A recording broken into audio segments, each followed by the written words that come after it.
Chat GPT, Copilot, Google బ్రహ్మాండమైన స్థావరాలు ఇవి. ఏ ఇన్ఫర్మేషన్ కావాలంటే అది దొరుకుతుంది. అయితే వీటిని క్వశ్చన్ చేసేటప్పుడు మెడిసిన్ పరంగా కొంచెం జాగ్రత్తగా ఉండాలి. మీరు కింద చదివితే డిస్క్లైమర్ వాళ్ళే రాస్తున్నారు, it may go wrong some times ఆయనే చెప్తున్నాడు. సో కొంతవరకు ఓల్డ్ ఇన్ఫర్మేషన్కి ఇవన్నీ మంచివి. హిస్టరీ కావాలంటే రియలీ ఫెంటాస్టిక్. మీకు లాంగ్వేజ్ని కరెక్షన్ చేసుకోవాలంటే కొంతవరకు గుడ్. తర్వాత పెద్ద ప్యాసేజ్ని చిన్నగా చేయాలంటే మేము కూడా వాడతాం, వీటిని హెల్ప్ చేయొచ్చు.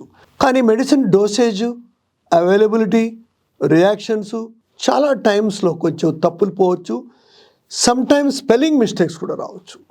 సో కొంచెం జాగ్రత్తగా ఉండాలి. ఎనీవే చాట్ జీపీటీని తయారు చేసింది మనిషే కాబట్టి మనిషిని ముందు బిలీవ్ చేయాలి, తర్వాత మెషిన్ని బిలీవ్ చేయాలి.